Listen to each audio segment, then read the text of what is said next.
नमस्कार, स्वागत है आपका। गौरव शुक्ला मैं हूं आपके साथ और इस बुलेटिन का आगाज करने जा रहे हैं। सबसे पहले एक खबर उन लोगों के लिए जिन्हें कोविशील्ड की पहली डोज लग चुकी है।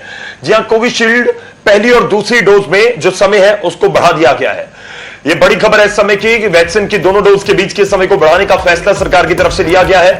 आपको बता दें कि दो डोज के बीच गैप बढ़ा दिया गया है। 12 से 16 हफ्ते तक यह गैप को बढ़ाया गया है और कोविड वर्किंग ग्रुप ने गैप बढ़ाने को मंजूरी भी दे दी है। यह बड़ी खबर है कोविशील्ड वैक्सीन पर।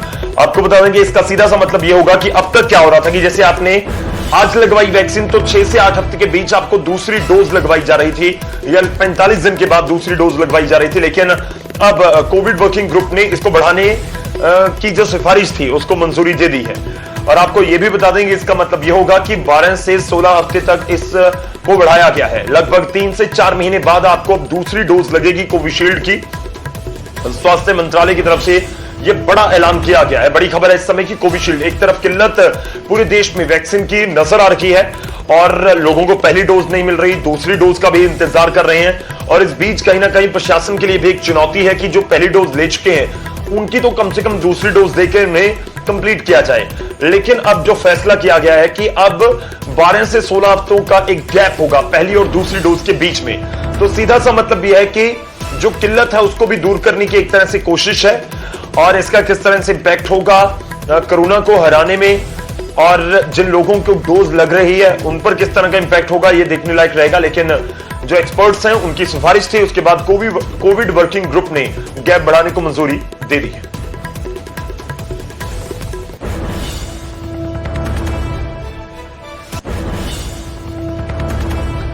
चलिए आगे बढ़ते हैं और अब बात प्रवासी मजदूरों की। सुप्रीम कोर्ट की तरफ से आदेश दिए गए हैं केंद्र और राज्य सरकारों, क्योंकि आपकी जिम्मेवारी है प्रवासी मजदूरों की सुरक्षा और उनकी सुरक्षित घर वापसी। तो सुप्रीम कोर्ट देश की सबसे बड़ी अदालत की तरफ से प्रवासी मजदूरों का संज्ञान लेते हुए आदेश जारी किए गए हैं राज्य सरकारों और केंद्र सरकार को। जी हां, दिल्ली, यूपी और हरियाणा को निर्देश जारी किए गए हैं फंसे हुए मजदूरों को हर संभव मदद दी जाए। यह सुनिश्चित करें राज्य सरकारें, केंद्र सरकार मजदूरों को अपने घर पहुंचने के लिए राज्य सरकारों की तरफ से मदद की जाए। मजदूरों को बिना पहचान पत्र के भी राशन देने के निर्देश दिए गए हैं। आत्मनिर्भर भारत योजना या अन्य योजना के तहत राशन भी सरकार को देना होगा। तो ये बड़ी खबर है क्योंकि सुप्रीम कोर्ट की तरफ से पहले ही कहा गया था कि जिस तरह के हालात बने हैं, बेशक पूरा लॉकडाउन पूरे देश में नहीं है, लेकिन जो सख्ती है, जो पाबंदियां हैं, वो बहुत बंदिशें हैं, वो बढ़ाई गई हैं और इसका सीधा रोजगार पर असर पड़ रहा है। बहुत बड़ी संख्या में जो पलायन पहले ही प्रवासी मजदूर कर गए अपने अपने राज्यों को। चलिए अब सीधा आपको लिए चलते हैं दिल्ली, जहां पर देश के स्वास्थ्य मंत्री डॉक्टर हर्षवर्धन इस समय मीडिया के मुखातिब हो रहे हैं। And out of these 4,120 people who lost their lives, 816 have been in Maharashtra, 516 have been in Karnataka, 300 have been in Delhi, 293 have been in Tamil Nadu, 164 have been in Rajasthan, and 95 have been in Kerala. So these are all significant numbers as far as these 6 states are concerned. Now I'll just mention a couple of things which I thought were important for these 6 states. We are well aware that Maharashtra unfortunately has been one of the most affected states in 2020 also, and it continues to be that in 2021 also. We know that this year in Maharashtra the rising trend had started on 26th January in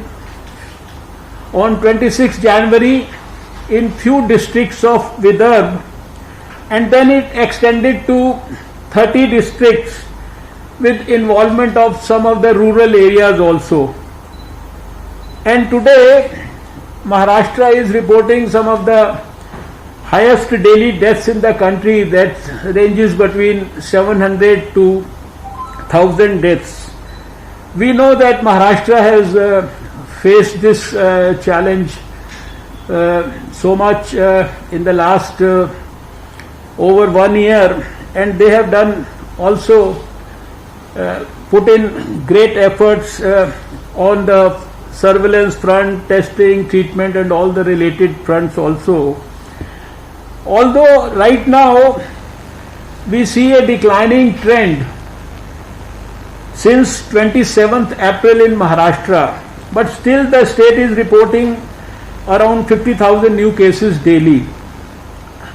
तो स्वास्थ्य मंत्री की तरफ से जानकारी दी जा रही है कि किस तरह से सरकार इस समय कार्य कर रही है और इस बीच मौजूदा स्थिति देश में कोरोना की है क्या, मामले बढ़ रहे हैं और चिंता लाजमी तौर पर हर किसी की समय बहुत बड़ी हुई है। आगे बढ़ते हैं और अब खबर लेंगे हिमाचल प्रदेश से। हिमाचल प्रदेश जो 70 लाख की ज्यादा से आबादी वाला राज्य है, उनको रेमडेसिविर इंजेक्शन मिले हैं केवल 11-11.5 हजार के करीब।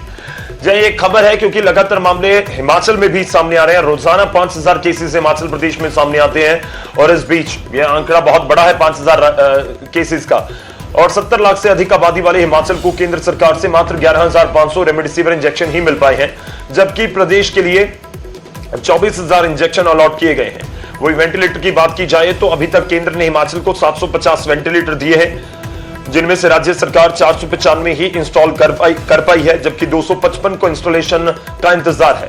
यह खुलासा आरटीआई से मिली जानकारी के जरिए हुआ है। सवाल यही है कि दो चीजें, एक तो रेमडेसिविर इंजेक्शन का जो अलॉटमेंट हुई थी, कितने आपको मिलेंगे रेमडेसिविर इंजेक्शन, तो वो पूरे क्यों नहीं मिले, और सेकंड, अगर करीब 750 वेंटिलेटर्स राज्य को मिल चुके हैं केंद्र की तरफ से, तो उन सभी को इंस्टॉल क्यों नहीं किया जा सका अभी तक। कुछ ऐसी स्थिति देखिए पंजाब में भी है, यहां पर फरीदकोट में कूड़े के ढेर में बदले हुए नजर आ रहे थे वेंटिलेटर। अब मामला गरमाया तो उनको इंस्टॉल करने की प्रक्रिया जारी। मैंने department of health and family welfare केंद्र से 21 अप्रैल को आरटीआई डालकर के जवाब मांगा था कि आपने राज्यों को कितने कितने remdesivir injection, PPE kit, N95 mask और वेंटिलेटर उपलब्ध करवाए हैं, जिसका उत्तर देते हुए विभाग ने मुझे आज 13 मई को उत्तर दिया है और जिन्होंने 12 मई तक का सूची मुझे उपलब्ध करवाई है। जो डाटा मुझे उपलब्ध हुआ है उससे अगर हिमाचल प्रदेश की बात करें तो हिमाचल प्रदेश को 12 मई तक 750 वेंटिलेटर अलॉट किए गए, जिसमें से 750 वेंटिलेटर डिलीवर हुए, लेकिन मात्र 495 वेंटिलेटर ही हिमाचल प्रदेश में इंस्टॉल किए गए हैं अब तक, यानी कि 255 जो वेंटिलेटर है वो अभी भी अनइंस्टॉल पड़े हुए हैं। रेमडेसिविर इंजेक्शन की हम बात करें तो रेमडेसिविर इंजेक्शन 24,000 अलोकेशन किया गया था हिमाचल प्रदेश के लिए, जिसमें से मात्र 11,504 यानी कि आधे से भी कम रेमडेसिविर इंजेक्शन हिमाचल प्रदेश को दिए गए हैं। चलिए आगे बढ़ते अगली खबर का रुख करेंगे और अब खबर अंबाला से। अंबाला में स्वास्थ्य विभाग की तरफ से, प्रशासन की तरफ से एक फैक्ट्री पर रेड की गई और वहां से 500 ऑक्सीजन गैस के सिलेंडर बरामद किए गए हैं कब्जे में लेकर, और फैक्ट्री मालिक के खिलाफ कार्रवाई के आदेश दिए गए।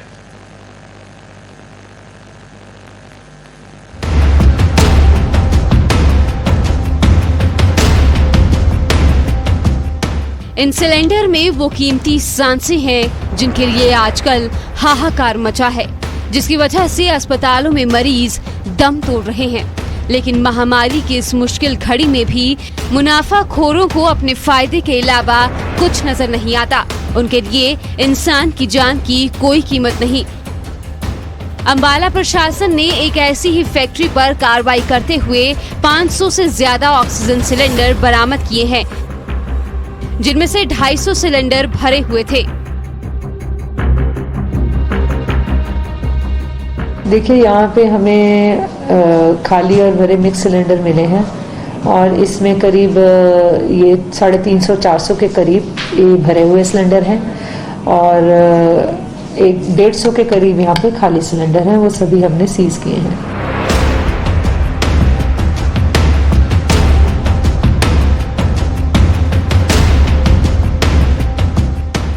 चोरी छिपे फैक्ट्री में काम चल रहा था। हालांकि जैसे ही प्रशासन को भनक लगी तो फौरन दल बल के साथ छापेमारी की गई और मौके से भारी मात्रा में सिलेंडर बरामद किए गए।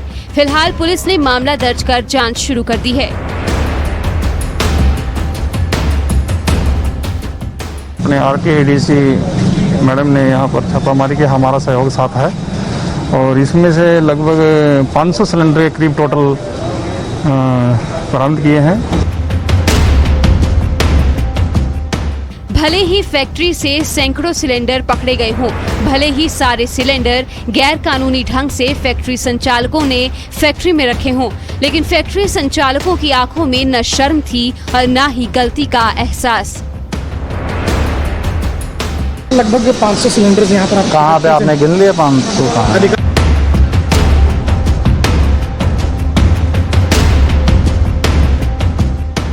कोरोना कहर ढा रहा है, पूरा देश खून के आंसू रो रहा है और मुसीबत की इस घड़ी में सरकार के सख्त आदेश हैं कि ऑक्सीजन का इंडस्ट्रियल इस्तेमाल नहीं कर सकते ताकि ऑक्सीजन का मेडिकल यूज किया जा सके। लेकिन कुछ लालची लोगों को ना तो लोगों की जान की परवाह है और ना ही सरकार के आदेशों की।